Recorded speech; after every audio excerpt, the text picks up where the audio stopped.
नमस्कार दोस्तों, मैं आयशा खबर 2.0 में आप सभी का स्वागत। जय हिंद। वीडियो को लाइक, चैनल को सब्सक्राइब कर ले ताकि आने वाले न्यूज अपडेट को आप पहले पा सके। नजर डालते हैं आज की सबसे बड़ी खबरों पर। SAR पर अमित शाह ने दिया बड़ा बयान। बस खाई में गिरने से बड़ा हादसा, 9 लोगों की मौत। वोट चोरी पर बोले अमित शाह। जम्मू कश्मीर में ठंड का प्रभाव। अमित शाह ने विपक्ष पर साधा हमला, कहा जज फैसला दे तो इम्पीचमेंट ले आते हैं। लोकसभा में गृह मंत्री अमित शाह ने विपक्ष पर जमकर निशाना साधा।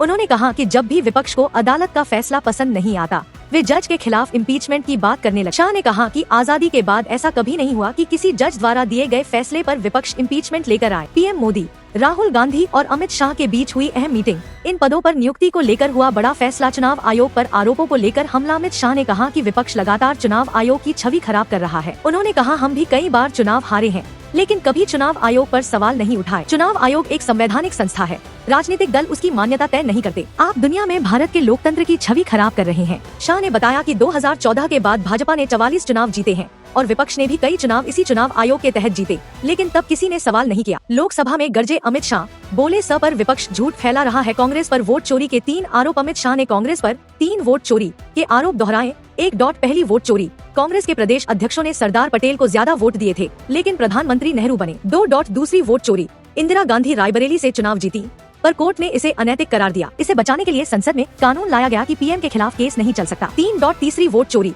शाह ने दावा किया कि एक केस आया है जिसमें कहा गया है कि सोनिया गांधी भारतीय नागरिक बनने से पहले मतदाता थी। इस पर विपक्ष ने जोरदार हंगामा किया और दावा किया कि यह गलत है। लोकसभा में तीखी बहस, राहुल ने बीच में टोका। अमित शाह के बयान के दौरान राहुल गांधी ने उन्हें बीच में रोक दिया। शाह ने कहा, मैं 30 साल से सदन में हूँ, बोलने का क्रम मैं तय करूंगा, आप नहीं। राहुल गांधी ने जवाब दिया कि यह डरा और घबराया हुआ रिएक्शन है। शाह बोले कि वे राहुल गांधी के उकसावे में नहीं आएंगे।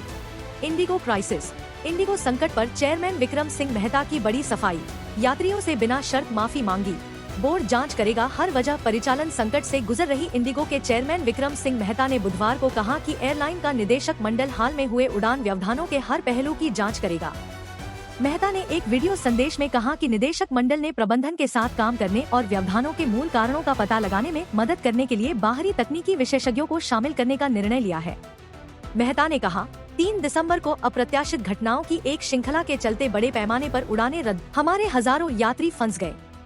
मुझे पता है कि इससे कितनी परेशानी हुई। मैं बहुत सरलता और स्पष्टता से कहना चाहता हूँ, हमें इसका खेद है। पिछले सप्ताह से ही इंडिगो ने पूरे देश में हजारों उड़ानें रद्द की हैं, क्योंकि वह कड़े सुरक्षा नियमों के लिए अपनी योजना बनाने में विफल रही। ऐसे में 5 दिसंबर को रद्दीकरण सबसे अधिक रहा और उसके बाद से इसमें कमी आई। एयरलाइन ने मंगलवार को कहा था कि उसका संचालन स्थिर हो गया है। हालांकि बुधवार को भी दिल्ली और मुंबई सहित 3 प्रमुख हवाई अड्डों पर लगभग 220 उड़ानें रद्द हो गयी। इंडिगो चेयरमैन ने कहा, हम उन दिनों में आपकी अपेक्षाओं पर खरे नहीं उतर पाए, इसके लिए हम सचमुच क्षमा प्रार्थी हैं। मेहता ने कहा, पिछले 1 सप्ताह में काफी आलोचना हुई है, जिसमें से कुछ उचित और कुछ अनुचित है।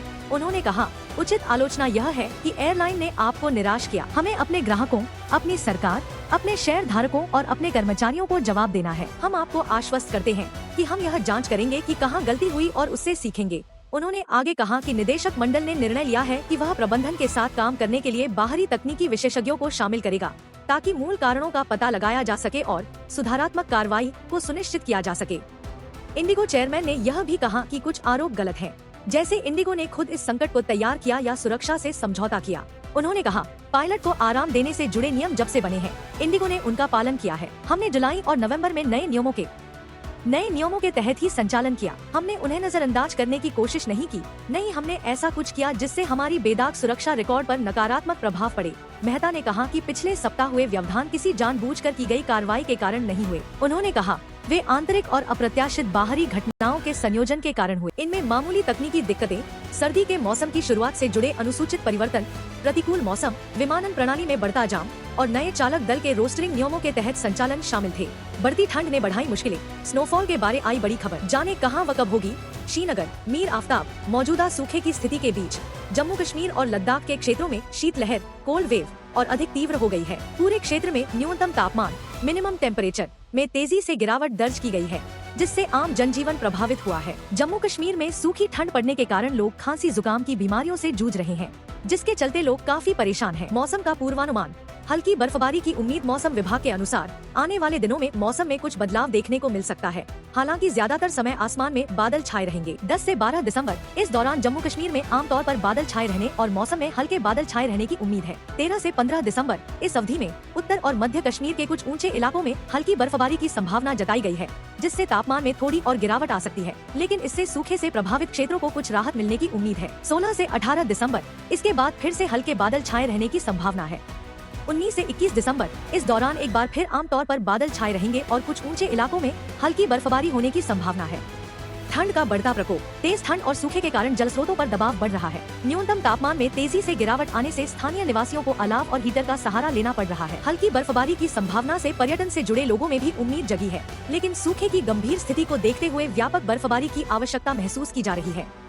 लोकसभा में गरजे अमित शाह, बोले स पर विपक्ष झूठ फैला रहा है। संसद में शीतकालीन सत्र के दौरान केंद्रीय मंत्री अमित शाह विपक्ष पर गरजे हैं। उन्होंने कहा कि विपक्ष स को लेकर झूठ फैला रहा है। ईसी एक संवैधानिक संस्था है और यह तब बनी थी जब बीजेपी नहीं बनी थी। अपनी बात को जारी रखते हुए शाह ने कहा कि विपक्ष के सदस्य बार बार इस मुद्दे पर अपने विचार रख रहे थे, इसलिए उन्हें जवाब देना था। उन्होंने पहले के सभी SIR स का गहन अध्ययन किया है और कांग्रेस की ओर से फैलाए गए झूठ का अपने तर्कों के आधार पर जवाब देना चाहते हैं। स पर चर्चा से इनकार का कारण अमित शाह ने लोकसभा में कहा कि बीते 2 दिनों तक संसद की कार्यवाही ठीक से नहीं चल सकी और विपक्ष ने यह संदेश देने की कोशिश की कि सरकार चर्चा नहीं चाहती। इस पर उन्होंने अपनी स्थिति स्पष्ट। गृह मंत्री ने कहा, हमने चर्चा के लिए ना कहा, इसके पीछे कारण थे। विपक्ष की मांग थी, स पर चर्चा की। उन्होंने तर्क दिया, यह SIR चुनाव आयोग का काम है, अगर इस पर चर्चा होगी तो जवाब कौन देगा। शाह ने जोर देकर कहा कि चुनाव आयोग एक संवैधानिक संस्था है। इसके अलावा शाह ने बुधवार को लोकसभा में चुनाव सुधारों पर हो रही चर्चा का जवाब देते हुए सदन की कार्यवाही बाधित होने और चर्चा से इनकार करने के आरोपों पर विपक्ष को आड़े हाथों लिया। उन्होंने साफ किया कि बीजेपी और NDA के लोग कभी भी बहस से पीछे नहीं हटते। उन्होंने बताया कि उन्होंने स पर चर्चा करने से मना क्यों किया था। चुनाव सुधार पर चर्चा को मिली सहमति। गृह मंत्री ने बताया कि जब विपक्ष चुनाव सुधार के व्यापक मुद्दे पर चर्चा के लिए तैयार हुआ, तब सरकार ने सहमति दी। अमित शाह ने कहा कि चर्चा चुनाव सुधार पर तय हुई थी, लेकिन विपक्ष के सदस्यों ने बार बार स पर ही अपनी बात रखी। उन्होंने कहा कि जवाब तो उन्हें देना ही था। अमित शाह ने यह स्पष्ट किया कि सरकार संसद को देश की सबसे बड़ी पंचायत मानती है और चर्चा के लिए हमेशा तैयार है, लेकिन विषय संवैधानिक सीमाओं के भीतर होना चाहिए। बड़ा रोड एक्सीडेंट, खाई में गिरी बस, 9 लोगों की मौत, घायलों की हालत नाजुक। आंध्र प्रदेश के अल्लूरी सीताराम राजू जिले में शुक्रवार को एक बस सड़क से फिसलकर नीचे गिर गई और पलट गई, जिससे कम से कम 9 लोगों की मौत हो गई और 22 लोग घायल हो गए। पुलिस ने यह जानकारी दी। उन्होंने बताया कि चित्तूर से पड़ोसी राज्य तेलंगाना जा रही बस में चालक और सफाई कर्मी समेत 37 लोग सवार थे। इनमें से 6 लोग सुरक्षित हैं। पुलिस अधीक्षक SP अमित बरदार ने बताया कि दुर्घटना एक दुर्गा मंदिर के पास चिंतूर मारेदुमिल्ली घाट सड़क पर सुबह करीब 4:30 बजे हुई। बरदार ने को बताया, घाट रोड सड़क से बस के नीचे गिर जाने के कारण कम से कम 9 लोगों की मौत हो गई और 22 अन्य घायल हो गए। बस पूरी तरह से घाटी में नहीं गिरी, बस पलट गई और वहीं फंस गई। उन्होंने कहा कि घायलों में से 4 की हालत गंभीर है। अधिकारी के अनुसार संभवतः घने कोहरे के कारण बस चालक दुर्घटना स्थल पर स्थित मोड़ को नहीं देख पाया, जो मोतुगुडेम थाना क्षेत्र में पड़ता है। बरदार ने कहा कि बस यात्री चित्तूर से तेलंगाना के भद्राचलम में श्री राम मंदिर जा रहे थे।